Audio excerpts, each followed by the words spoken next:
മണലൂരിലെ മത്സരം കടുത്തതാണെന്ന് ഇടത് സ്ഥാനാർത്ഥി പ്രൊഫസർ സി രവീന്ദ്രനാഥ്.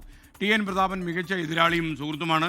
എന്നാൽ മണ്ഡലം ഇടതിന് അനുകൂലമെന്നാണ് പ്രൊഫസർ രവീന്ദ്രനാഥ് 24 പറഞ്ഞത്. ശ്രീജിത്തിന്റെ റിപ്പോർട്ട്. മണലൂരിലെ ഇടതുപക്ഷ ജനാധിപത്യ മുന്നണിയുടെ സ്ഥാനാർത്ഥി പ്രൊഫസർ സി രവീന്ദ്രനാഥാണ് നമ്മോടൊപ്പം ഉള്ളത്. ആശയ ഇന്നലെ മുതൽ തുടങ്ങി, റോഡ് ഷോ ഒക്കെ ആയിട്ട് തുടങ്ങി.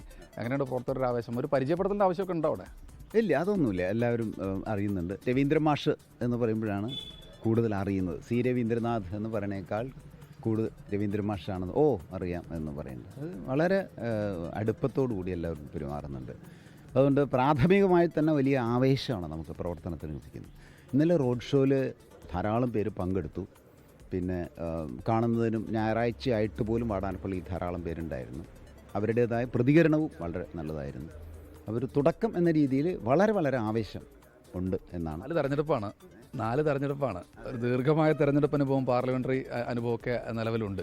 പക്ഷെ മണലൂരിലും മത്സരം കടുത്ത് തന്നെയല്ലേ? പ്രധാനമാണ് എതിർ സ്ഥാനാർത്ഥി. തീർച്ചയായിട്ടും ലോകത്തെവിടെയായാലും ഏത് സമയത്തും 24 വാർത്തകളും ഓഗ്മെന്റഡ് റിയാലിറ്റി പാക്കേജുകളും എക്സ്പ്ലെയിനറുകളും വിശദമായി കാണാൻ ഞങ്ങളുടെ യൂട്യൂബ് ചാനൽ നിങ്ങൾക്ക് സബ്സ്ക്രൈബ് ചെയ്യാം.